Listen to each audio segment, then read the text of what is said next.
സംഗമഗ്രാമ നാട്യരംഗമിതാ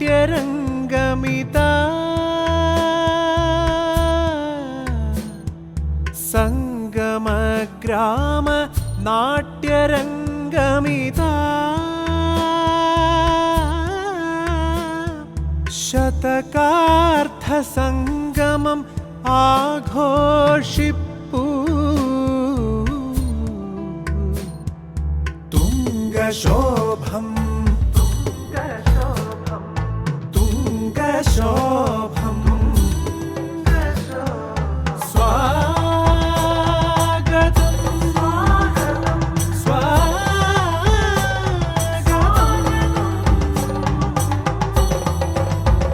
സ്വാഗതം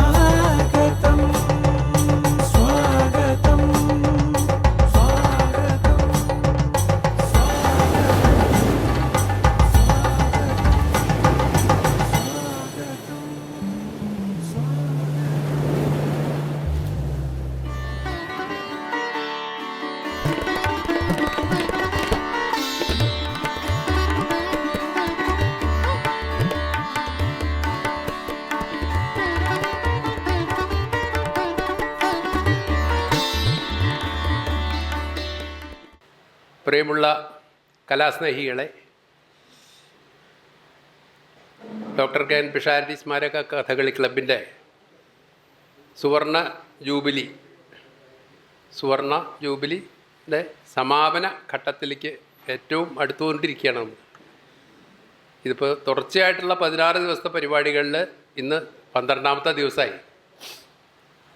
സാമാന്യം ഭേദപ്പെട്ട നിലയിൽ നമുക്ക് ഇത്രയും ദിവസം പ്രഭാഷണങ്ങളും അതുപോലെ അവതരണങ്ങളും എല്ലാം നടത്താനായിട്ട് സാധിച്ചു.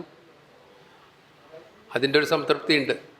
ഈ 2 ദിവസം കൂടിയും ഇവിടെ ഉണ്ടാവും. അത് കഴിഞ്ഞ് 2 ദിവസങ്ങളിൽ 11, 12 തീയതികളിൽ കലാനിലയത്തിലാണ് പരിപാടികൾ. രാവിലെ മുതൽ രാത്രി വരെയുള്ള പരിപാടികളുണ്ട്. ഇവിടെ നമ്മൾ കൂടിയാട്ട മഹോത്സവത്തിൻ്റെ ഭാഗമായിട്ട് കൂടിയാണ് സുവർണം സംഘടിപ്പിച്ചിട്ടുള്ളത്.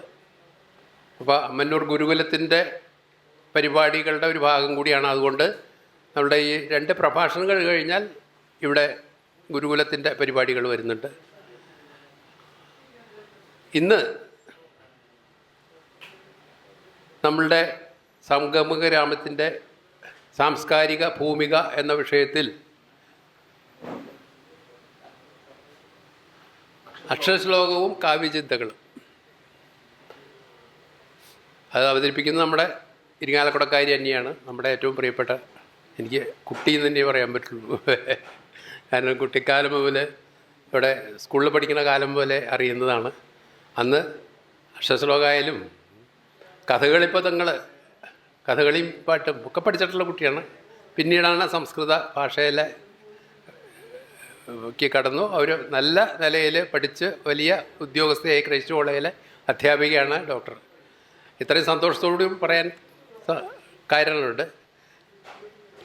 അതിനു മുമ്പ് നമ്മുടെ ഭദ്രദീപം തെളിയിക്കുന്നത് വിനീത് തന്നെ കൊടുത്തു.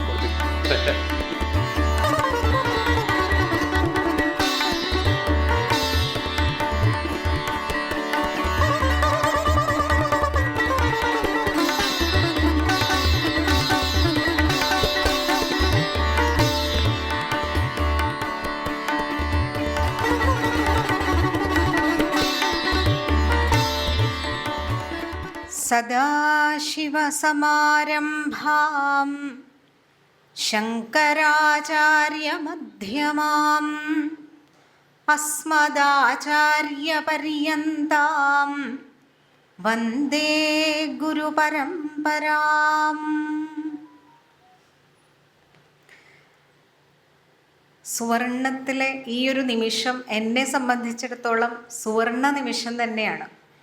കാരണം ഞാനെന്ന ഒരു വ്യക്തി നേരത്തെ പറഞ്ഞതുപോലെ അറിയപ്പെട്ടത് അക്ഷരശ്ലോകത്തിൽ കൂടെയാണ്. അപ്പം അതുകൊണ്ട് തന്നെ ആ ഒരു വിഷയത്തിൽ എനിക്ക് എന്തെങ്കിലും ഒന്ന് സംസാരിക്കാൻ സാധിക്കുന്ന അവസരം എന്നെ സംബന്ധിച്ച് ഏറ്റവും വലിയ ഒരു ബഹുമതിയായിട്ട് ഞാൻ കണക്കാക്കുന്നു. ഈ ഒരു അവസരം എനിക്ക് തന്ന ഇതിൻ്റെ എല്ലാ ഭാരവാഹികളോടും എൻ്റെ ഹൃദയം നിറഞ്ഞ നന്ദി തന്നെ രേഖപ്പെടുത്തുകയാണ്. ഇരിങ്ങാലക്കുടയിലെ അക്ഷരശ്ലോക പാരമ്പര്യം എന്ന് വെച്ചാൽ ശരിക്കും പറഞ്ഞാൽ അത് പറയാൻ ഞാൻ മതിയാവോ എന്നുള്ളത് തന്നെ എനിക്ക് സംശയമാണ്. കാരണം ഞാൻ ഈ ഒരു അക്ഷരശ്ലോക കലയിൽ ഇറങ്ങുമ്പോൾ തന്നെ ഇരിങ്ങാലക്കുടയിൽ അക്ഷരശ്ലോകം എന്നുള്ളത് വലിയൊരു പാരമ്പര്യത്തിൽ നിൽക്കുന്ന സമയമാണ്. അന്ന് ഞാൻ ശ്ലോകം ചൊല്ലാൻ പോകുമ്പോൾ തന്നെ ഇരിങ്ങാലക്കുട എന്ന് കേൾക്കുമ്പോൾ നമ്മുടെ ശ്ലോക ശൈലി കേൾക്കുമ്പോൾ ഇരിങ്ങാലക്കുടയാണെന്ന് പറയും. അതാണ് ആ അന്നത്തെ ഒരു കാലഘട്ടത്തിൻ്റെ പ്രത്യേകത. ശ്ലോകം കേട്ടാലറിയാം എവിടെ നിന്ന് വരുന്നു. അപ്പോൾ വിജയഭാരതി, ഇരിങ്ങാലക്കുടയുടെ വിജയഭാരതിയാണ് അന്ന് ഏറ്റവും പ്രധാനപ്പെട്ട. എന്നെ ശ്ലോകം പഠിപ്പിച്ച ജയന്തി ചേച്ചിയുടെ ഗുരുവാണ് ചെങ്ങമ്മനാട്. അപ്പോൾ മാഷ്ടെ ശ്ലോകങ്ങൾ എന്നുള്ള രീതിയിലെല്ലാം അത് എന്താ പറയുക, ആ ഒരു ഇരിങ്ങാലക്കുടയുടെ പ്രഭാവം അക്ഷരശ്ലോകത്തിൽ എന്താണെന്ന് മനസ്സിലാക്കിയിട്ടാണ് ഞാൻ ശരിക്കും ശ്ലോകം പഠിച്ചിട്ടുള്ളത്. വിജയഭാരതിയിൽ പോകുന്നതും അന്ന് കൂട്ടായി എല്ലാവരും ഇരുന്ന് ഒരു എന്താ പറയുക, ഒരുമിച്ചിരുന്ന് ശ്ലോകം ചൊല്ലുന്ന ഒരു ശൈലി, ആ ഒരു പാരമ്പര്യം അതെല്ലാം അന്ന് സജീവമായിരുന്നു. അപ്പോൾ നമുക്ക് വളരെ സന്തോഷമാണ്. പിന്നെ അക്ഷരശ്ലോകം നമ്മൾ ചൊല്ലുന്നു. ഇപ്പോൾ എന്നെയൊക്കെ സംബന്ധിച്ച് ഗുരുവായൂർ പോയി ചൊല്ലുന്നു. ഗുരുവായൂർ ദശകപാഠം, നാരായണീയ ദശകപാഠ മത്സരം, അക്ഷരശ്ലോക മത്സരം, സംസ്ഥാന സ്കൂൾ കലോത്സവം, അതുപോലെ അഖില കേരള അക്ഷരശ്ലോക പരിഷത്ത് നടത്തുന്ന പൂരം മത്സരം, ഇങ്ങനെ കുണ്ടൂർ സ്മാരക സദസ്സ് നടത്തുന്ന മത്സരം. പക്ഷേ ഇവിടെയൊക്കെ കാര്യം ഈ ശൈലിക്കൊക്കെ വലിയ പ്രാധാന്യമാണ്. നമുക്ക് ചൊല്ലുമ്പോൾ അറിയാം. ഇപ്പോൾ കുണ്ടൂർ സ്മാരക സദസ്സ് തൊട്ടടുത്ത് കിടക്കുന്ന അക്ഷരശ്ലോക സദസ്സാണ്. അവിടെ ശ്ലോകം ചൊല്ലുന്ന രീതി എന്താണ്, അവിടുത്തെ പ്രത്യേകത എന്താണ്, ഇരിങ്ങാലക്കുടയിലെ ഒരു ശ്ലോക ശൈലിയുടെ പ്രത്യേകത എന്താണ്, അത് വിജയഭാരതിയുടെ ശൈലി എന്താണ്, ഇരിങ്ങാലക്കുടയിൽ ധാരാളം മറ്റുള്ളവർ ഈ വിജയഭാരതി അല്ലാതെ ശ്ലോകം ചൊല്ലുന്ന ഒരുപാട് ആൾക്കാരുണ്ട്. പക്ഷെ അവരുടെയും ശൈലി എന്താണ്, ഇതൊക്കെ കൃത്യമായി നടന്നിരുന്ന, അല്ലെങ്കിൽ അതിനൊക്കെ ഒരു സമീപനം ഉണ്ടായിരുന്ന ഒരു കാലഘട്ടമായിരുന്നു അത്. അതുകൂടാതെ ഇരിങ്ങാലക്കുടയ്ക്ക് ഏറ്റവും പ്രധാനപ്പെട്ട, ഇതെന്ന് ഇവിടെ സംസാരിക്കായിരുന്നു, ഏറ്റവും പ്രധാനപ്പെട്ട അക്ഷരശ്ലോക സദസ്സ് എന്ന് പറയുന്നത് ഇരിങ്ങാലക്കുടയിൽ മുടങ്ങാതെ നടന്നിരുന്ന ആറാട്ടിൻ്റെ അന്ന് നടക്കുന്ന അക്ഷരശ്ലോക സദസ്സാണ്. ആറാട്ട് എഴുന്നള്ളിച്ച് തിരിച്ച് അമ്പലത്തിൽ സ്വാമി കയറുന്നതുവരെ തീർത്ഥക്കുളത്തിൻ്റെ സൈഡിലിരുന്ന് ചൊല്ലുന്ന അക്ഷരശ്ലോകം പഴയ ആരും മറന്നിട്ടുണ്ടാവില്ല. അവിടെ ശ്ലോകം ചൊല്ലാൻ നമുക്കറിയുന്നത് ചൊല്ലാം. അവിടെ ഒരു ശ്ലോകം വിട്ടുപോകുന്നതോ അല്ലെങ്കിൽ ഒരു ശ്ലോകം തെറ്റുന്നതോ അതൊന്നും അല്ല അവിടെ പ്രധാനം. നമുക്ക് ചൊല്ലാൻ പറ്റും, അതൊരു രസമാണ്. ഈ അക്ഷരശ്ലോകത്തിൻ്റെ ഒരു, ശരിക്കും പറഞ്ഞാൽ ഇതുകൊണ്ട് ഒരുപാട് കാര്യങ്ങളുണ്ട്. അതായത് ഇതൊരു ശരിക്കും പറഞ്ഞ ഒരു ബൗദ്ധിക കലയാണ്. കലയുടെ ഒരു ഭാഗത്ത് നമ്മൾ എടുത്താൽ ഇതൊരു ബൗദ്ധിക കലയാണ്. നല്ല ഉച്ചാരണ ശുദ്ധി, അക്ഷരശ്ലോകം ചൊല്ലണമെങ്കിൽ നല്ല ഉച്ചാരണം തന്നെ വേണം. ശ്ലോകം അഭ്യസിക്കുന്നവർക്ക് അക്ഷരങ്ങളായിട്ട് നല്ലൊരു ഇഴയെടുപ്പുണ്ടാവും.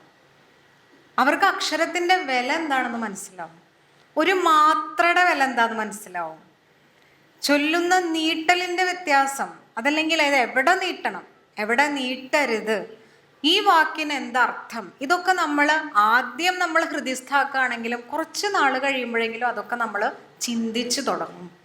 അതുകൊണ്ട് തന്നെ നമുക്കൊരു സാഹിത്യ അഭിരുചിയും കാലക്രമേണ ഒരു സാഹിത്യ അഭിരുചിയും, ഇതെങ്ങനെയാണ് ഈ ശ്ലോകം എങ്ങനെ വന്നത്, എന്താണ് ഇതിൻ്റെ പിന്നിലുള്ള ചിന്ത, ഇങ്ങനെയുള്ള ചില ഉള്ളിലേക്ക് വരുന്ന കുറേ ചിന്തകൾ കൂടി ഇതിൽ കൂടെ വരുന്നതാണ്. ഇതൊക്കെ നമുക്കൊരാൾ പറഞ്ഞു തരാതെ സ്വയമായി ഉണ്ടാക്കിയെടുക്കാനായിട്ട് ചെറുപ്പത്തിൽ നമ്മൾ ശ്ലോകം പഠിച്ചു കഴിയുമ്പോൾ തന്നെത്താനുണ്ടാകുന്ന ചില മാറ്റങ്ങളാണ്. അതിന് നമ്മളെ ഒരുപാട് സഹായിക്കുന്ന ഒരു കലയാണ് ഇത്. ഉച്ചാരണ ശുദ്ധി പോലെ തന്നെ ഇന്നത്തെ പഠന സമ്പ്രദായത്തിൽ കണ്ഠസ്ഥീകരണം എന്നുള്ളത് മാറ്റി നിർത്തിയിരിക്കുകയാണ്. കാരണം എല്ലാം ആപ്ലിക്കേഷൻ ലെവലാണ്. ബൈഹാർട്ട് എന്നുള്ളതില്ല. എല്ലാം അപ്ലൈ ചെയ്താൽ മതി. ഞാൻ കുട്ടികളോട് ചോദിക്കാറുണ്ട്, നിങ്ങൾ കമ്പ്യൂട്ടറിലെല്ലാം ആപ്ലിക്കേഷൻ എങ്ങനെയാണ് അത് ഔട്ട്പുട്ട് വരുന്നത്? ഇൻപുട്ട് കൊടുക്കാതെ ഒരു ഔട്ട്പുട്ട് നിങ്ങൾക്ക് കമ്പ്യൂട്ടറിൽ നിന്ന് പോലും കിട്ടില്ല. അപ്പം നമ്മുടെ ഉള്ളിലേക്ക് ഒന്നും കൊടുക്കാതെ എങ്ങനെയാണ് നമുക്ക് തിരിച്ചൊരു നല്ല ഔട്ട്പുട്ട് നമുക്ക് കിട്ടുക? ആപ്ലിക്കേഷനിലേക്ക് നമ്മൾ ആ തിയറി അപ്ലൈ ചെയ്യണമെങ്കിൽ തന്നെ അതിന് എന്തെങ്കിലും വേണ്ടേ? അതാണ് ആദ്യം നമ്മൾ ഉണ്ടാക്കേണ്ടതല്ലോ. അപ്പോൾ അത് ആദ്യം, അപ്പോൾ ഒന്നും വേണ്ട എന്ന് ആദ്യമേ തീരുമാനിക്കരുത്. ഹൃദയസ്ഥീകരണം, കണ്ഠസ്ഥീകരണത്തിനൊക്കെ ഒരുപാട് പ്രാധാന്യമുണ്ട്. എല്ലാം ഇങ്ങനെ കാണാതെ പഠിക്കണം എന്നല്ല അതിനർത്ഥം. ചില കാര്യങ്ങൾ എന്തുകൊണ്ടാണ് ഡെഫിനിഷൻസ് എല്ലാം നമ്മൾ പഠിക്കുന്നത്, അതേപോലെ തന്നെ കുറച്ച് ശ്ലോകങ്ങളൊക്കെ നമ്മൾ ഒന്ന് ബൈഹാർട്ട് ചെയ്യണം. ചില കാര്യങ്ങൾ നമ്മുടെ ഉള്ളിലുണ്ടാവണം. അപ്പോൾ അതിന് നമ്മൾ പ്രാധാന്യം കൊടുക്കണം. നമ്മളുടെ അങ്ങനെ നമ്മൾ പഠിക്കുമ്പോൾ പണ്ടൊക്കെ ഈ സൂത്രങ്ങളൊക്കെ അങ്ങനെ തന്നെയാണല്ലോ. നമ്മളുടെ ഭാരതീയ ഒരു സമ്പത്ത് എന്ന് പറയുന്നത് തന്നെ അങ്ങനെയാണ്. നമ്മുടെ എല്ലാം ഹൃദിസ്ഥമാക്കിക്കൊണ്ടാണ്. അപ്പോൾ സൂത്രങ്ങളായാലും ശ്ലോകങ്ങളായാലും അപ്പോൾ ആയുർവേദം നമ്മൾ പഠിക്കുകയാണെങ്കിൽ ആ ശ്ലോകങ്ങൾ നമ്മുടെ ഉള്ളിലുണ്ടെങ്കിൽ നമുക്ക് എപ്പോൾ വേണമെങ്കിലും ഇത് നമുക്ക് മനസ്സിലാവും, ഇന്നത് എന്താണ് യൂസ് ചെയ്യാനുള്ളത് എന്ന് മനസ്സിലാവും. അപ്പോൾ ശ്ലോകം എന്ന കല നമ്മളെ സഹായിക്കുന്നത് ചെറിയ തരത്തിലല്ല, പക്ഷേ ആർക്കും അതിൻ്റെ വില മനസ്സിലാവുന്നില്ല എന്നുള്ളതാണ്. മുൻപാണെങ്കിൽ നമ്മൾ വീട്ടിൽ ഒരു പരിപാടി ഉണ്ടെങ്കിലും വെറുതെ ഇരുന്ന് ശ്ലോകം ചൊല്ലാം. അത് അവിടെ എന്താ പറയുക, ശ്ലോകം പഠിക്കുന്നവർ മാത്രമല്ലല്ലോ ശ്ലോകം ചൊല്ലുക. അത് എൻജിനീയർ ആയാലും കൊള്ളാം, ഡോക്ടർ ആയാലും കൊള്ളാം, ആരായാലും ആ വീട്ടിൽ നമ്മൾ എത്ര വലിയ ഉദ്യോഗസ്ഥരാണെങ്കിലും ശരിയാ, ഒരു വിശേഷം ഉണ്ടെങ്കിൽ അക്ഷരശ്ലോകം നിർബന്ധമാണ്. അറിയാവുന്നവരെല്ലാ ശ്ലോകവും ചൊല്ലുക. അതിൻ്റെ കാരണം പണ്ട് നമ്മൾ കുറേ ശ്ലോകമെങ്കിലും നമ്മളുടെ ഉള്ളിലേക്ക് ചൊല്ലി കേട്ടും പഠിച്ചും വന്നിട്ടുണ്ട്. പലതരം ശ്ലോകങ്ങളാണല്ലോ. അതായത് നമുക്ക് ഇപ്പം ഞാനൊക്കെ പഠിക്കുമ്പോൾ എനിക്ക് തോന്നാറുണ്ട്, ചിലപ്പോൾ നമുക്ക് അക്ഷരങ്ങൾ കൊണ്ടുള്ള പ്രക്രിയ അതുകൊണ്ട് നമുക്ക് ഭയങ്കര ഇഷ്ടമുള്ള ശ്ലോകങ്ങളുണ്ടാവും. ഇപ്പോൾ ആലോല പല്ലവ കുലാകുല ബാലസാല ജാലാല വാല ജലലോല മൃഗാവലീകം. അപ്പം അതിൻ്റെ ഒരു സുഖം കൊണ്ട് തന്നെ നമ്മൾ ആ ശ്ലോകത്തിന് ഇഷ്ടപ്പെടും. അതേപോലെയാണ് കാന്താള കാന്ത സുരതാന്ത നിതാന്ത താന്ത കാന്താകരാന്ത കരകാന്തരവാന്തവാരി. ഈ ശ്ലോകം നമുക്ക് ഇഷ്ടപ്പെടുന്നത് ഇതിൻ്റെ അർത്ഥം മനസ്സിലാക്കിയിട്ടൊന്നും ആവില്ല. ഈ ശ്ലോകം കേൾക്കുമ്പോൾ എന്തൊക്കെയോ ഒരു സുഖമുണ്ടല്ലോ കേൾക്കാൻ. അങ്ങനെയുള്ള ശ്ലോകങ്ങൾ നമ്മൾ പെട്ടെന്ന് അങ്ങോട്ട് പഠിക്കും. അപ്പോൾ മത്സരങ്ങൾക്കൊക്കെ പോയാൽ ഇപ്പോഴുള്ള പോലൊന്നും അല്ല കേട്ടോ, അന്ന് കടുത്ത മത്സരം തന്നെ. ഇന്ന് മത്സരം ഇല്ല എന്ന് പറയില്ല, പക്ഷേ മത്സരങ്ങൾ ചൊല്ലുന്നവരുടെയൊക്കെ കുറച്ചും കൂടെ നമ്മൾ ശ്ലോകം കേൾക്കുമ്പോൾ അയ്യോ ഇപ്പോൾ കുറഞ്ഞു പോയിട്ടുണ്ട് എന്ന് നമുക്ക് തോന്നും. മുമ്പ് അങ്ങനെയല്ല, മത്സരങ്ങൾക്ക് ഭയങ്കര ബുദ്ധിമുട്ട് തന്നെയാണ്. അപ്പോൾ ഒരാൾ ഇങ്ങനത്തെ ശ്ലോകം ചൊല്ലെങ്കിൽ നിർബന്ധമായിട്ട് അടുത്ത ആൾ ഇങ്ങനത്തെ ശ്ലോകം ചൊല്ലൂ, കാരണം മാർക്ക് ഇത്തിരി പോലും കുറയാൻ സമ്മതിക്കില്ല. പക്ഷെ ഇന്ന് ഇങ്ങനെയുള്ള ശ്ലോകങ്ങളൊക്കെ കുറഞ്ഞു. അതേ നരസിംഹത്തിൻ്റെ അവതാരം ഞാൻ കഴിഞ്ഞ ദിവസം ഭാഗവതത്തിൽ അവിടെ ആചാര്യൻ അന്ന് ചൊല്ലി കേട്ടു. വെട്ടാലേ വേണ്ട എന്നുള്ളൊരു നരസിംഹം അവതരിക്കണ പോലെ തോന്നുന്നതാണ്.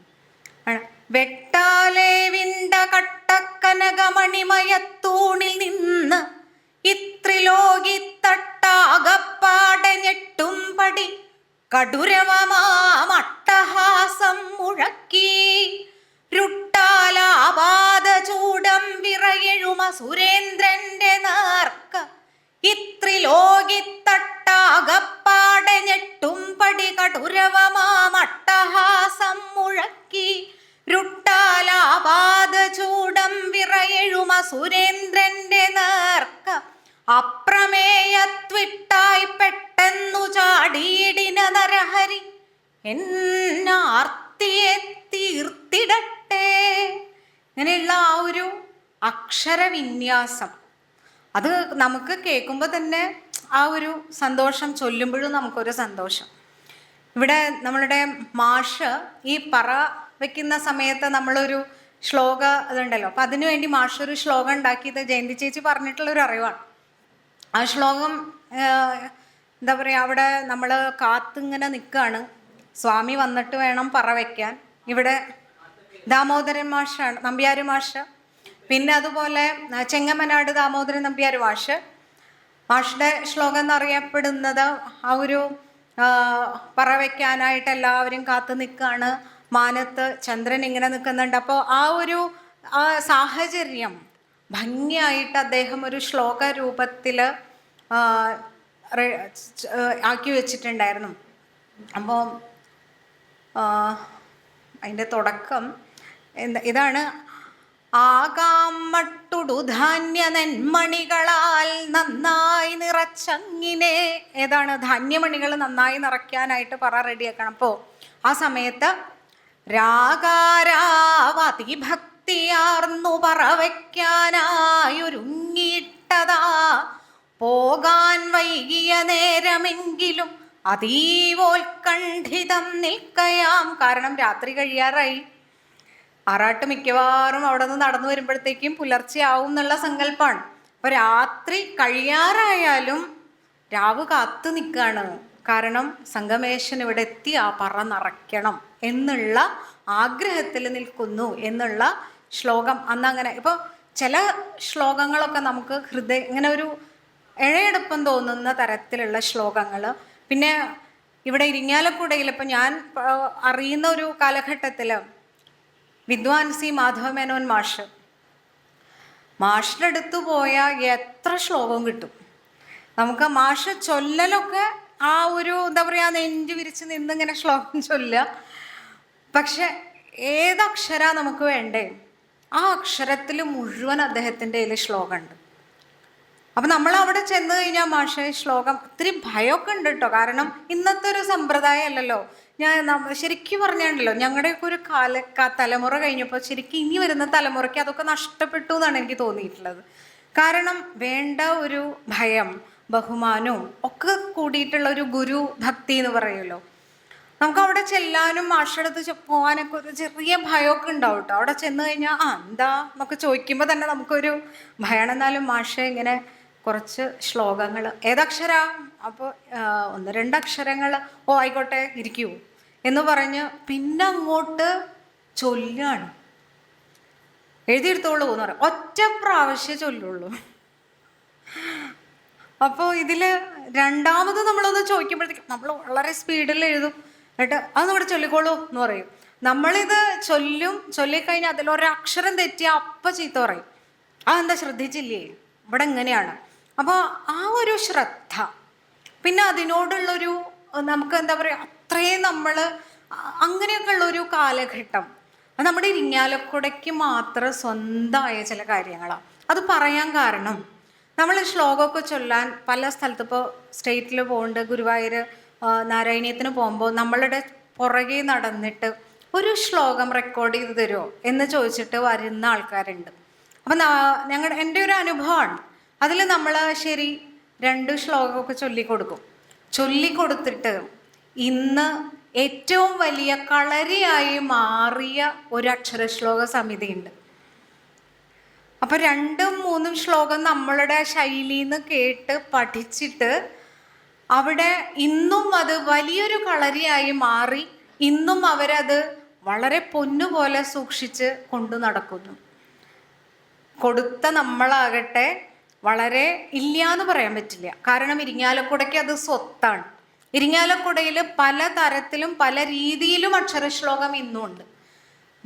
ചെങ്ങമനാട് മാഷുടെ വിജയഭാരതിയിലുള്ളവർ തന്നെ പല രീതിയിലും ശ്ലോകങ്ങൾ അഭ്യസിപ്പിക്കുന്നുണ്ട്, നല്ല രീതിയിൽ അഭ്യസിപ്പിക്കുന്നുണ്ട്. പക്ഷെ കുട്ടികൾക്ക്, ഞാൻ അങ്ങനെ പറയുന്നു, അഭ്യസിപ്പിക്കാൻ തയ്യാറുള്ളവർക്ക് കുട്ടികൾക്ക് സമയമില്ല. അഭ്യസിപ്പിക്കാൻ എന്താ പറയുക, ആഗ്രഹമുണ്ട്. പക്ഷെ ഞാൻ എന്നും ഞങ്ങളുടെ കോളേജിലായിക്കോട്ടെ UGCയോടായിക്കോട്ടെ പലവരോടും ആവശ്യപ്പെടുന്നൊരു കാര്യമുണ്ട്.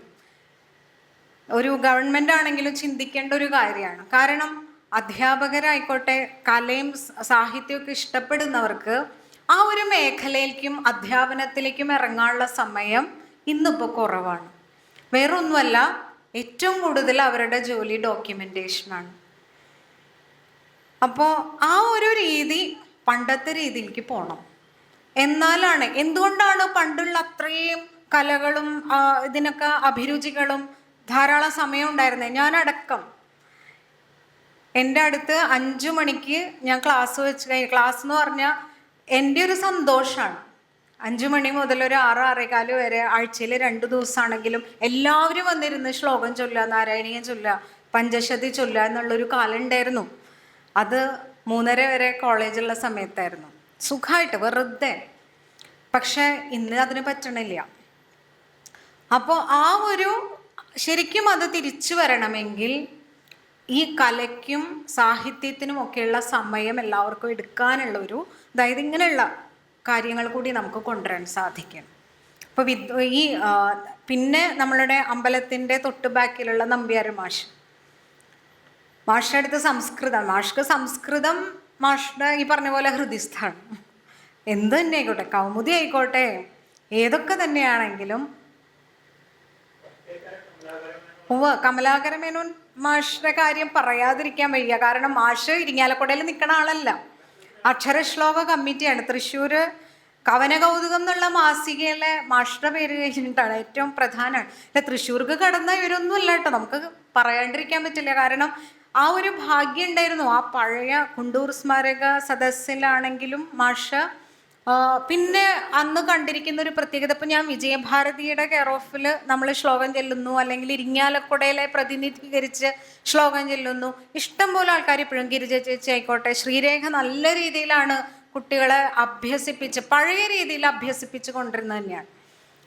അത് ആ രീതിയിൽ തന്നെ അഭ്യസിക്കുമ്പോഴാണ് അക്ഷരശ്ലോകം നിലനിന്ന് പോവുള്ളൂ. കാരണം ചൊല്ലി കൊടുക്കാൻ വേണം. അത് ഇപ്പോഴും പൂരം എക്സിബിഷനും അതുപോലെ അങ്ങനെയുള്ള കാര്യങ്ങൾക്കും ഇപ്പോഴും ആ മത്സരങ്ങൾ നടക്കുന്നുണ്ട്. ഇദ്ദേഹത്തിൻ്റെ ഒരുപാട് ഗ്രന്ഥങ്ങളും പുറത്തേക്ക് വന്നിട്ടുള്ളതാണ്. അപ്പോൾ ഇപ്പോൾ കാറളത്തെ ചന്ദ്രശേഖരൻ മാഷൊക്കെ അക്ഷരശ്ലോകം എന്ന് പറഞ്ഞു കഴിഞ്ഞാൽ മരിക്കും. അതുപോലെ അദ്ദേഹത്തിൻ്റെ വെറുതെ ശ്ലോകം ചെല്ലുക, പോകുന്നിടത്തെല്ലാം സദസ്സുള്ളിടത്തൊക്കെ അദ്ദേഹം ഉണ്ട്. ഈ സദസ്സിനെ ഇഷ്ടപ്പെടുന്ന ഒരുപാട് ആൾക്കാരുണ്ട് കേട്ടോ. നമ്മൾ എന്ന് പോയാലും ഒരു സ്വാമി ഇതുപോലെ 87-88 വയസ്സായാലും വെറുതെ ഒരു ശ്ലോകമൊന്നും ഒരു രീതിയൊന്നുമില്ല, പക്ഷെ ഒരാഗ്രഹം, മത്സരത്തിനൊന്നുമല്ല, വെറുതെ ഒന്ന് ശ്ലോകം ചൊല്ലുക, വെറുതെ 4 വരി ചൊല്ലുക. ആ ഒരു സന്തോഷം ഉണ്ടല്ലോ ശ്ലോകം ചൊല്ലുമ്പോൾ. ഈ ശ്ലോകം ചൊല്ലുമ്പോഴുള്ള സന്തോഷം ശ്ലോകം നമ്മൾക്ക് പഠിച്ചു കഴിഞ്ഞാലാണ് അറിയാം. നമ്മൾ വെറുതെ നടക്കുമ്പോഴായാലും ഒരു ശ്ലോകം, ഇപ്പം എനിക്കൊക്കെ ഇങ്ങനെ ഇടയ്ക്ക് ഓർമ്മ വരാറുണ്ട്, ചില ശ്ലോകങ്ങൾ നമ്മുടെ ഉള്ളിലേക്ക് അറിയാതെ വരും. പഠിക്കണ സമയത്ത് ചിലപ്പോൾ ആ ശ്ലോകമൊന്നും നമ്മളെ സ്പർശിച്ചിട്ടൊന്നും ഉണ്ടാവില്ല. പക്ഷെ എങ്കിലും ചില സമയത്തെങ്കിലും നമുക്ക് എങ്ങനെയൊക്കെയോ ആ ശ്ലോകങ്ങൾ നമ്മുടെ ഉള്ളിലേക്ക് വീണ്ടും വീണ്ടും നമ്മൾ ആ ശ്ലോകം ചൊല്ലുക, അല്ലെങ്കിൽ നമ്മൾക്ക് അപ്പോഴതിനെക്കുറിച്ച് കൂടുതൽ ചിന്തിക്കുക. ഏത് രീതിയിലും നമുക്കതിനെ എടുക്കാൻ പറ്റും. അപ്പോൾ ഉച്ചാരണമായിക്കോട്ടെ, കണ്ഠസ്ഥീകരണമായിക്കോട്ടെ, ഇങ്ങനെയുള്ള ബൗദ്ധികമായ ഇപ്പോഴത്തെ കുട്ടികളോട് ആസ്വാദനം എന്ന് പറയുന്നത് വലിയ കഷ്ടമാണ്. നമ്മളുടെ ആ ഒരു കാലമൊക്കെ നമ്മൾ തിരിച്ചു പിടിക്കണം എന്നുള്ള രീതിയിൽ തന്നെയാണ് നമ്മൾ പറയാറ്. ഇപ്പോൾ കോളേജിലൊക്കെ ചെന്ന് നമ്മൾ ക്ലാസ് എടുക്കുമ്പോഴായാലും ഈ ഒരു ടീച്ചർ എന്നുള്ള നിലയ്ക്ക് ഞാൻ നേരിടുന്നൊരു വലിയ പ്രശ്നം അതാണ്. നമ്മൾ ശ്ലോകമൊക്കെ പറഞ്ഞ് ശ്ലോകത്തിൻ്റെ അർത്ഥമൊക്കെ പറഞ്ഞു കൊടുത്ത് ക്ലാസ് എടുത്ത് ശ്ലോകം ചൊല്ലിയാണ് കൊടുക്കുക. ശ്ലോകം ചൊല്ലിക്കൊടുത്താൽ ഇവർ കേട്ട് കഴിയുമ്പോഴത്തേക്കും ഇവർ നമ്മളോട് ചോദിക്കും, ഇന്ന് തന്നെ ക്ലാസ് എടുത്തപ്പോൾ രാമായണത്തെ പറ്റി ക്ലാസ് എടുത്ത് വരുമ്പോൾ ഇവർക്ക് ചോദിക്കാൻ, ഇതെങ്ങനെ അങ്ങനെ വരിക, ഇതെന്താ അങ്ങനെയല്ല ഞങ്ങൾ ഇങ്ങനെ കേട്ടേക്കണേ. ഇവർ കേട്ടിരിക്കുന്നത് ഒരു വെർഷനാണ്. അപ്പം ഞാൻ പറഞ്ഞു, ഇതൊക്കെ ഓരോ രീതിയിലാണ്, കവികൃതമാണ്, കവി കൽപ്പിതമാണ് കാവ്യം. അപ്പോൾ ഓരോ കവിക്ക് സ്വാതന്ത്ര്യമുണ്ട്. അത് അപ്പോൾ ഇവരെല്ലാം ചിന്തിക്കുന്നത് ഭയങ്കര ലോജിക്കാണ്. ഇപ്പോൾ ഇന്നത്തെ കുട്ടികളുടെ നമ്മൾ എത്രയൊക്കെ യന്ത്രങ്ങളിലേക്ക് പോയി എന്ന് പറഞ്ഞാലും ഞാൻ അവരോട് ചോദിച്ചു, നമ്മളുടെ ചിന്തകൾ എന്തൊക്കെ ചിന്തകളുണ്ടെങ്കിലും നമ്മൾ ഏറ്റവും ആദ്യം ഒരു സഹൃദയനാവാൻ നമ്മൾ ശ്രമിക്കണം. നമ്മളൊരു സഹൃദയന്മാർക്കുള്ളതാണ് കാവ്യം. ആ കാവ്യത്തിൻ്റെ അത് പറയുമ്പോൾ തന്നെ അങ്ങനെയല്ലേ പറയുന്നത്, ഹൃദയ ആഹ്ലാദകാരിയാണ് കാവ്യം എന്ന് പറയുന്നത്. ആ ഹൃദയത്തിനൊരു ആഹ്ലാദം ജനിപ്പിക്കാൻ ഉള്ള വസ്തുവാണ് കാവ്യം. ഈ കാവ്യത്തെ ഇപ്പം എങ്ങനെയാണ് നിങ്ങളൊരു സിനിമ കാണുന്നത് കൃത്യമായിട്ട് അറിയാം. ഈ സിനിമയിലെല്ലാം ടെക്നിക്കാണ്. അതിനെ നിങ്ങൾ ലോജിക് കൊണ്ടാണോ കാണുന്നത് അതോ ആസ്വദിക്കുകയാണോ ചെയ്യുന്നത്? അത് ആസ്വദിക്കാൻ നിങ്ങൾക്ക് കഴിയുന്നു. ഒരു കാവ്യത്തെ ആസ്വദിക്കാൻ എന്തുകൊണ്ട് കഴിയുന്നില്ല? നമ്മൾ സ്വയം ചിന്തിക്കണം, വായിക്കണം. വായിച്ച് നമുക്ക് അതിൽ നിന്നും കിട്ടുന്ന, ഇപ്പോഴല്ല അത് കൂടുതൽ അറിയാലോ എന്ന് പറയാറുണ്ട്. ആ ഭാവനയ്ക്കൊക്കെ നല്ല പ്രാധാന്യമുണ്ട്. വായിക്കുമ്പോഴേ ഭാവന ഉണ്ടാവുള്ളൂ, ചിന്ത ഉണ്ടാവുള്ളൂ, ഭാഷ ഉണ്ടാവുള്ളൂ എന്നുള്ളതൊക്കെ നമ്മൾ ഇതിൽ കൂടെ പറഞ്ഞു കൊടുക്കുന്നുണ്ട്. പക്ഷെ ഈ പറഞ്ഞ വസ്തുതകളെല്ലാം ഉച്ചാരണം ആയിക്കോട്ടെ, കണ്ഠസ്ഥീകരണം അഥവാ നമ്മുടെ ബ്രെയിനിലേക്ക് കൊടുക്കുന്ന ഒരു വലിയ എക്സസൈസാണ്. പെട്ടെന്നൊന്നും മറവി വരില്ല. ഈ ശ്ലോകങ്ങൾ ഓർക്കാന്ന് പറയുന്നത് തന്നെ വലിയൊരു പ്രതിഭാസമാണ്.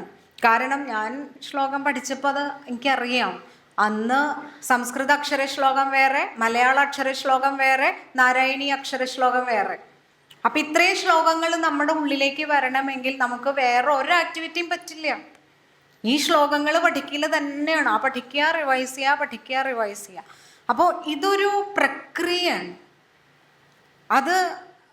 അത് മാത്രമല്ല, നമ്മളിനി പഠിച്ച് വെറുതെ നമ്മൾ കാണാപ്പാഠം പഠിച്ചാൽ ശ്ലോകം ചൊല്ലാൻ പറ്റില്ല. ശ്ലോകം ചൊല്ലന്നെ വേണം. അപ്പം ചൊല്ലി പഠിക്കുന്നതും വെറുതെ പഠിക്കുന്നതും തമ്മിലും വ്യത്യാസമുണ്ട്. അപ്പം ഇവിടെയൊക്കെയാണ് ഒരു കളരിയുടെ പ്രസക്തിയുള്ളത്. ആ കളരി എന്നുള്ളത്, അല്ലെങ്കിൽ ആ ഒരു സമിതി എന്നുള്ളത്, അല്ലെങ്കിൽ 3 പേര് 4 പേര് കൂടിയിരുന്ന് ചൊല്ലുന്നതിന് വലിയ പ്രസക്തിയാണ് അക്ഷരശ്ലോകത്തിൽ. നമ്മൾക്ക് സന്തോഷമായിട്ട് ഒരുമിച്ച് ഒറ്റയ്ക്ക് ഇങ്ങനെ ചൊല്ലാൻ പറ്റും. പക്ഷേ അതിലേറെ ശ്ലോകം ഒരാൾ ചൊല്ലുമ്പോൾ, പിന്നെ ഇത് പണ്ടാണെങ്കിൽ നമ്മളുടെ ഗുരുക്കന്മാരൊക്കെ സ്പോട്ടിൽ ശ്ലോകം എഴുതുന്നവരാണല്ലോ. ഇപ്പോൾ ഒരു അക്ഷരം വന്നു കിട്ടിയില്ല, അപ്പം നമുക്ക് ആ അക്ഷരത്തിൽ ഇത്തിരി സംശയം ഉണ്ടെങ്കിൽ പോലും മൈക്ക് നമ്മളുടെ അടുത്ത് എത്തുമ്പോഴത്തേക്കും ആചാര്യന്മാർ ശ്ലോകം ചൊല്ലിക്കഴിഞ്ഞു. ആ സമയം, ആ നിമിഷം അവർ ശ്ലോകം രചിക്കുന്നു. ഇരിങ്ങാലക്കുടയിൽ എത്ര പേരാണ്, അവരപ്പം തന്നെ ശ്ലോകം ചൊല്ലിക്കഴിയും. അപ്പോൾ ആ ഒരു എന്താ പറയുക, അങ്ങനെ വരുന്നത് എങ്ങനെയാണ്? നമ്മൾ ഇത്രയും ശ്ലോകങ്ങൾ പഠിക്കുന്നത് കൊണ്ടും ആ ശ്ലോകങ്ങൾ നമ്മൾ ചൊല്ലുന്നത് കൊണ്ടും നമുക്ക് അറിയാതെ വരുന്ന ഒരു പ്രക്രിയയാണത്. അപ്പം നമ്മളിപ്പോൾ കാണുന്നത് പോലെ മത്സരത്തിൻ്റെ ഒരു അക്ഷരശ്ലോകം എന്നുള്ളതിനേക്കാൾ ഉപരി ഒരു മനുഷ്യൻ്റെ അല്ലെങ്കിൽ ഒരു വ്യക്തിക്ക് ഉണ്ടാകുന്ന ഒരുപാട് മാറ്റങ്ങൾ, അത് ബൗദ്ധിക തലത്തിലായിക്കോട്ടെ മാനസിക തലത്തിലായിക്കോട്ടെ, നമ്മളെ സഹായിക്കുന്ന ഒരു വലിയ ഒരു കല തന്നെയാണ് അക്ഷരശ്ലോകം. അത് സംശയമില്ല. അത് പലതരത്തിലുള്ള ശ്ലോകങ്ങളായിരിക്കും. ഇപ്പോൾ നമ്മൾ സുഭാഷിതങ്ങൾ, അതിൻ്റെ ഒരു കാറ്റഗറി, നമ്മൾ മത്സരത്തിനൊന്നും സുഭാഷിതങ്ങൾ അധികം എടുക്കാറില്ല. പക്ഷെ ജീവിതത്തിൽ ഈ ശ്ലോകങ്ങൾ പഠിച്ചാൽ നമ്മളെവിടെയും തോൽക്കില്ല. കാരണം നമുക്ക് ആ ആചാര്യന്മാർ പറഞ്ഞു തന്നിരിക്കുന്ന ശ്ലോകങ്ങളൊക്കെ നമ്മളുടെ ഉള്ളിൽ കിടക്കുകയാണ്. അപ്പോൾ ആ സുഭാഷിതം കേൾക്കുമ്പോൾ തന്നെ ഇതിങ്ങനെയാണ്. നല്ലൊരു സുഹൃത്തിനെ എങ്ങനെ കുട്ടികളുടെ അടുത്ത് എപ്പോഴും പറയാൻ പറ്റുന്ന ഒരു ഉദാഹരണമാണ്. ഭർതൃഹരി എഴുതിയൊരു ശ്ലോകത്തിൻ്റെ സാരം ഇതാണ്, വേറെ ഒന്നുമല്ല. നല്ല ചുട്ടുപഴുത്ത ഇരുമ്പിൻ്റെ ഒരു പ്രതലം, അതിലേക്ക് കുറച്ച് വെള്ളം ഒഴിച്ചു. സന്തപ്തായസി സംസ്ഥിതസ്യ പയസ നാമാഭിനജ്ഞായത എന്നുള്ള ശ്ലോകമാണ്. അപ്പോൾ ഇതിലേക്ക് വെള്ളം ഒഴിക്കുമ്പോൾ എന്താ ഉണ്ടാവണേ? ആ വെള്ളം ഇല്ലാണ്ടായി. ആ വെള്ളം തന്നെ ഒരു ചേമ്പിൻ്റെ ഇലയിലോ താമരയുടെ ഇലയിലോ നിന്നാലോ നല്ല പളുങ്ക് പോലെ കുറച്ച് നേരം നിൽക്കും, അത് കഴിഞ്ഞാൽ അതില്ലാണ്ടാവും. പക്ഷെ അതേ വെള്ളം തന്നെ ചിപ്പിയിലാണ് വീഴുന്നതെങ്കിൽ എന്തായി? അത് മുത്തായി മാറി. ഇതൊരു ശ്ലോകത്തിൽ കൂടെ നമുക്ക് കുട്ടികളിലേക്ക് എത്തിക്കാൻ പറ്റും. അപ്പോൾ ഈ ശ്ലോകം അവർ പഠിച്ചു കഴിയുമ്പോൾ ഞാൻ ഈ ഇരുമ്പാവണമെന്ന് സ്വയം ചിന്തിക്കും. ഞാനൊരു ഇരുമ്പായാൽ അവർ നഷ്ടമാണ്. അതല്ല, ഞാൻ ഇരുമ്പിലേക്ക് പതിക്കണോ എന്നും ഞാൻ ചിന്തിക്കും. അപ്പോൾ ഇങ്ങനെയുള്ള ചില ചിന്തകളും കൂടി, അല്ലെങ്കിൽ എങ്ങനെയാണ് നമ്മൾക്കൊരു നല്ല ജീവിതം മുന്നോട്ട് കൊണ്ടുപോകാൻ പറ്റുക എന്നുള്ളതൊക്കെ നമുക്ക് മനസ്സിലാക്കാൻ സാധിക്കുന്നു. ഇനി സ്തോത്രങ്ങളിലാണെങ്കിലും ഒരുപാട് കാവ്യങ്ങൾ, ഒരു സന്തോഷം, അങ്ങനെ ആ രീതിയിൽ. അപ്പം ഈ ഒരു എന്താ പറയുക, ഇത്രയും വലിയ സാഹിത്യ മേഖലയിൽ ഇത്രയധികം കുറേ എന്താ പറയുക മാറി മാറി മാറി നമുക്ക് ചിന്തിക്കാനും പ്രവർത്തിക്കാനും പറ്റുന്നൊരു മേഖല ഈ അക്ഷരശ്ലോകത്തിനുണ്ട് എന്നുള്ളതാണ് വാസ്തവം.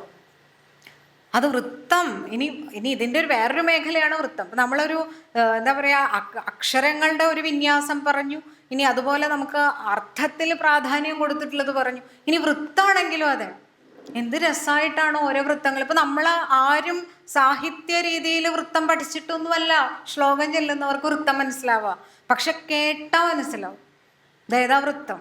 ശ്രദ്ധരേ ശാർദൂല വിക്രീഡിതൊക്കെയാണ് കുറച്ചൊക്കെ ഒന്ന് അക്ഷരം നോക്കേണ്ടി വരും.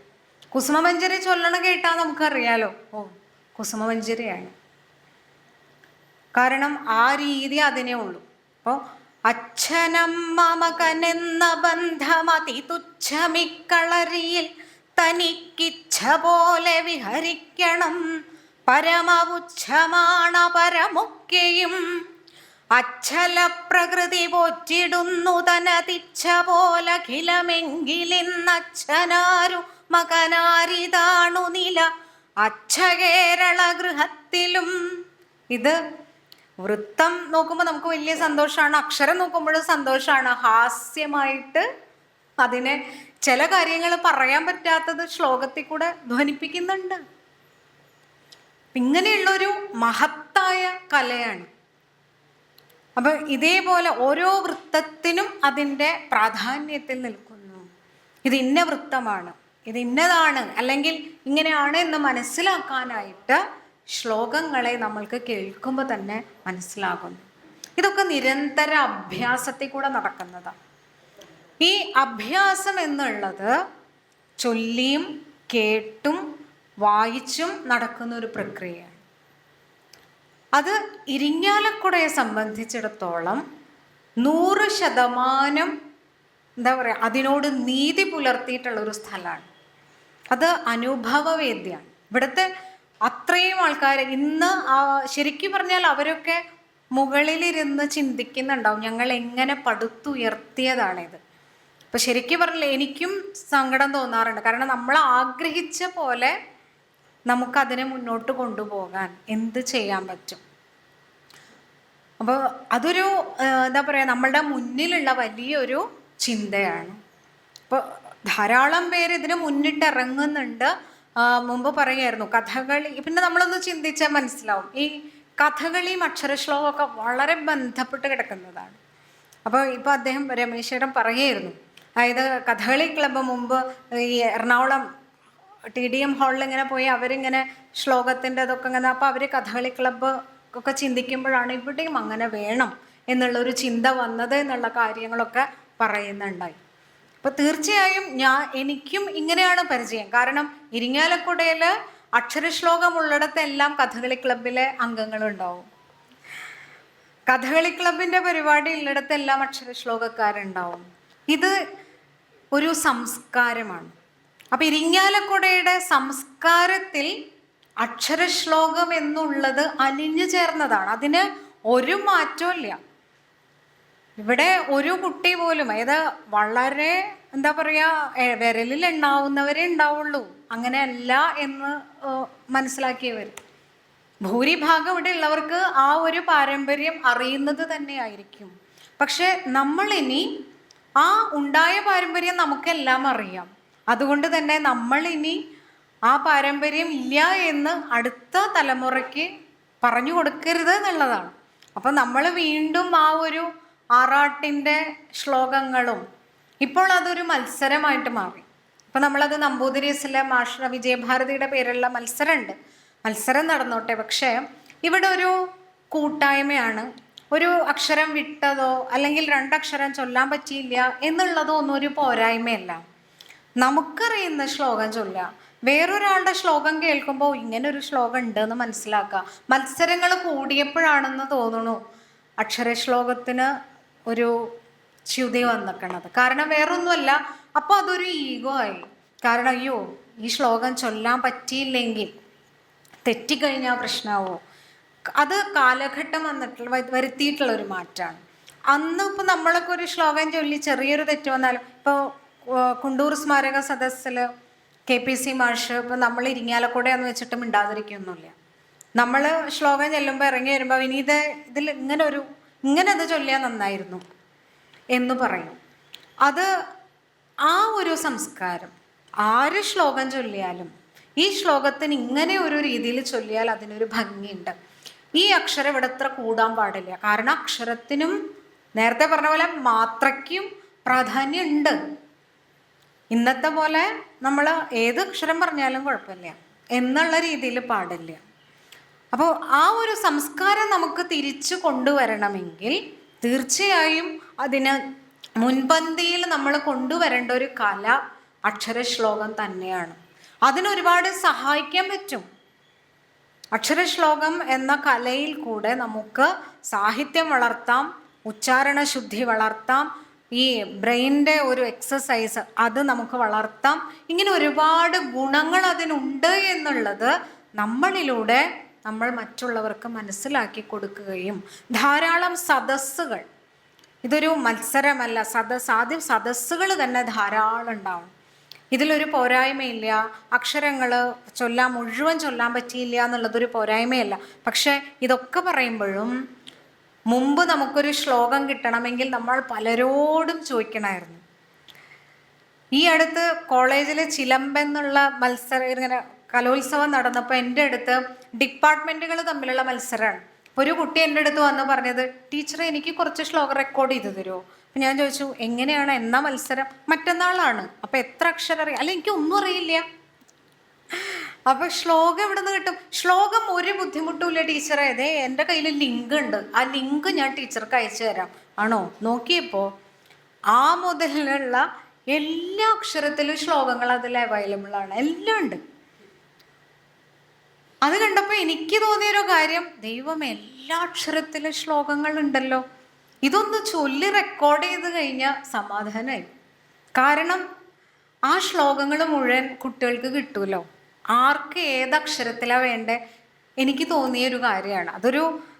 ഒരു ലിങ്ക് ആയതുകൊണ്ട് സംശയമാണ്. കാരണം ആ ശ്ലോകങ്ങളൊക്കെ ഇനി നമ്മൾ അതേപോലെ റെക്കോർഡ് ചെയ്താൽ ഇനി കോപ്പി റൈറ്റ് ഉണ്ടോ എന്നുള്ള മാത്രമേ എനിക്ക് പേടിയുള്ളൂ. പക്ഷെ എങ്കിലും ആ ശ്ലോകങ്ങളൊക്കെ എന്തായാലും നോക്കുമ്പോഴോ എല്ലാം നല്ല നല്ല പഴയ ശ്ലോകങ്ങൾക്ക് പ്രാധാന്യം കൊടുത്തിട്ടുണ്ട്, നല്ല അർത്ഥവത്തായ ശ്ലോകങ്ങൾ. അപ്പോൾ അങ്ങനെ ഒരു ഉദ്യമം കാണുന്നു എന്നുള്ളത് വലിയ സന്തോഷമാണ്. എന്ന് വെച്ചാൽ അങ്ങനെ ശ്ലോകങ്ങൾ കിട്ടുന്നു, ശ്ലോകങ്ങൾ കുട്ടികൾ നോക്കുന്നു എന്നുള്ളതൊരു സന്തോഷമുണ്ട്.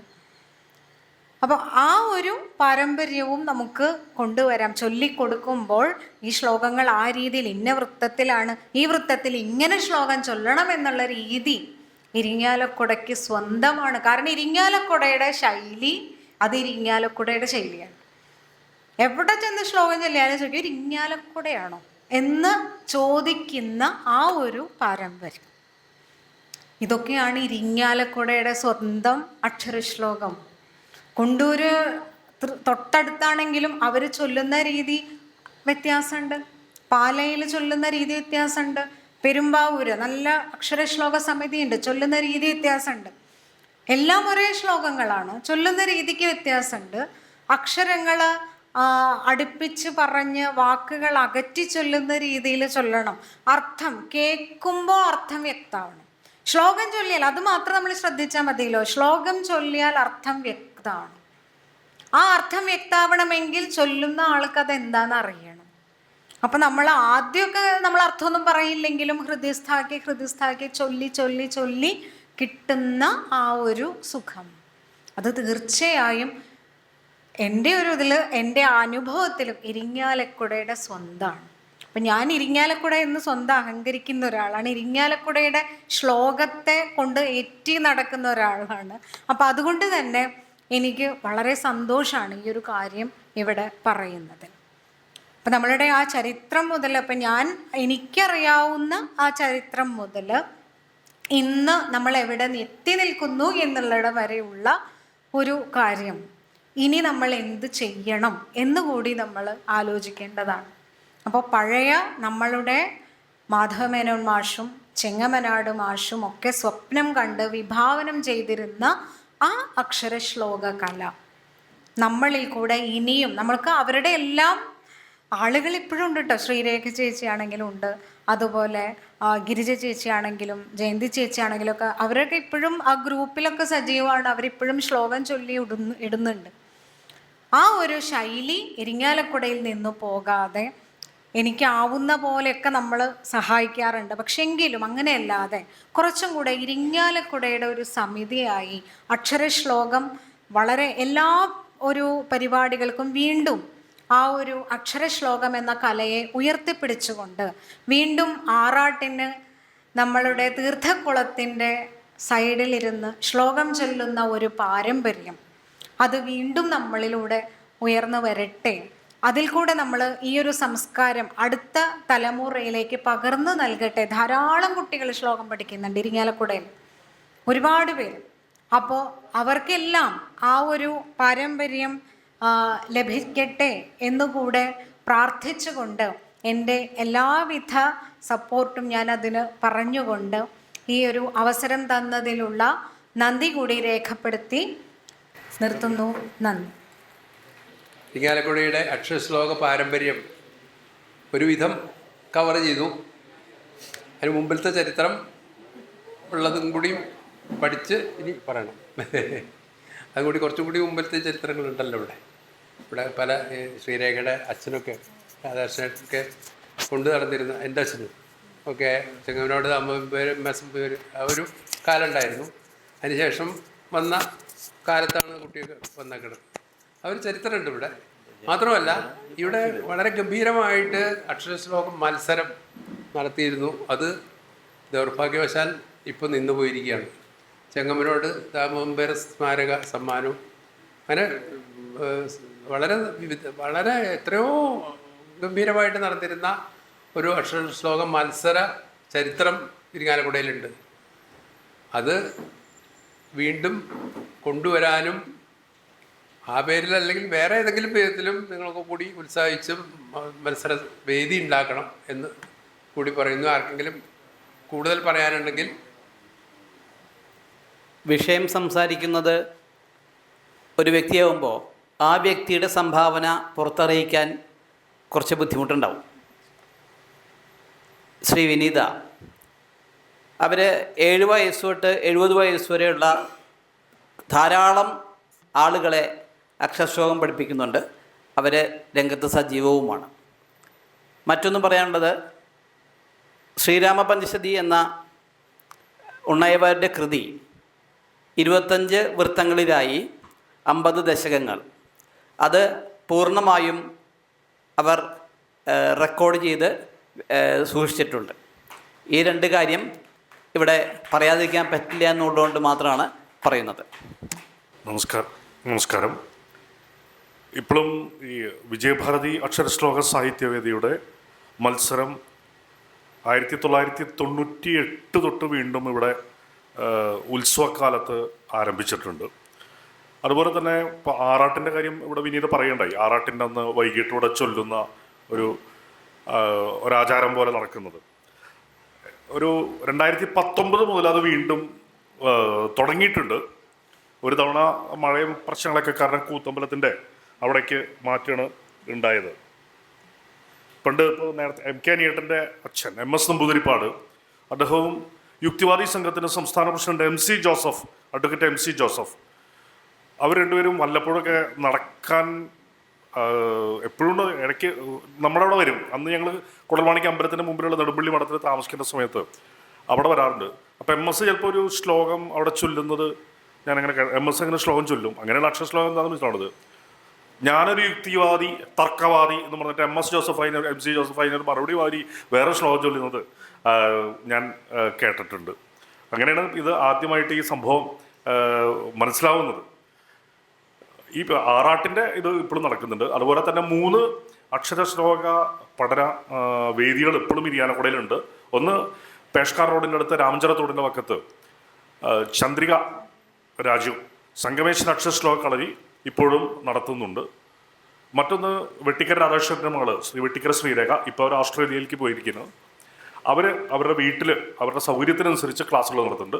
അതുപോലെ ഡോക്ടർ വിനീത ജയകൃഷ്ണൻ വിനീതയുടെ വീട്ടിലെ തിരക്കും ഒക്കെ നോക്കിയിട്ട് അതിനനുസരിച്ചിട്ട് അവിടെയും അക്ഷരശ്ലോക കളരി നടത്തുന്നുണ്ട്.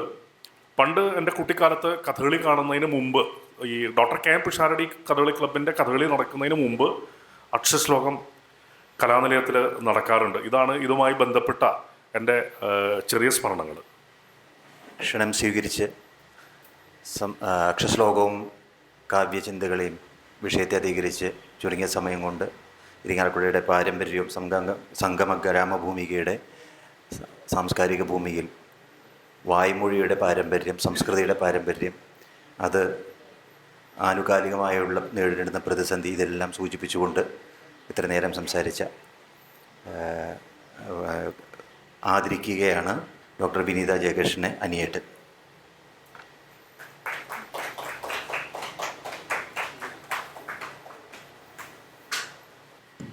കാവ്യചിന്തയെക്കുറിച്ച് സൂചിപ്പിച്ചിട്ടില്ല, പക്ഷേ രമേശ് അത് സൂചിപ്പിച്ചു. അതുകൊണ്ട് ഒരു ചെറിയ കാര്യം പറഞ്ഞ് അവസാനിപ്പിക്കാം. കഴിഞ്ഞ 45 വർഷമായിട്ട് ബോയ്സ് ഹൈ സ്കൂളിൽ അധ്യാപകനായിരുന്നു ശ്രീ രാഘവ് പൊതുവാൾ മാഷ്. അദ്ദേഹം കാവ്യകേളി അഭ്യസിപ്പിക്കുന്നുണ്ട്. സംസ്ഥാന തലത്തിൽ വളരെയധികം പ്രാവശ്യം സമ്മാനം നേടാൻ അദ്ദേഹം വിദ്യാർത്ഥികളെ ഒരുക്കിയിട്ടുണ്ട്. അത് കാവ്യചിന്തയിലേക്ക് ഞാൻ ഇവിടെ ഉൾപ്പെടുത്തുകയാണ്. കാവ്യ മാഷേ, ഒരു മിനിറ്റ്.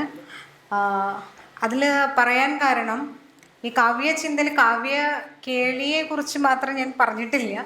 പക്ഷേ ഈ സഹൃദയൻ്റെ ഒരു പരാമർശം അതുകൊണ്ടാണ് വന്നത്. അപ്പോൾ ഈ കാവ്യങ്ങൾ ഉണ്ടാവണമെങ്കിൽ ശ്ലോകം എന്നുള്ളത് ഒരു കാവ്യ രീതി ആയതുകൊണ്ടും അപ്പം അതിനെക്കുറിച്ച് നമ്മളൊന്ന് ചിന്തിക്കണം. ആ ഒരു പഠന ശൈലിയും ഇങ്ങനെ വരുമ്പോഴാണ് ആ കാവ്യ ചിന്തകൾ വരുന്നുള്ളൂ എന്നുള്ളത്, ആ ഒരു പരാമർശത്തിൽ കൂടെയാണ് അതിനെ കൊണ്ടുവന്നതും കൂടെ ഒന്ന് സൂചിപ്പിക്കുക.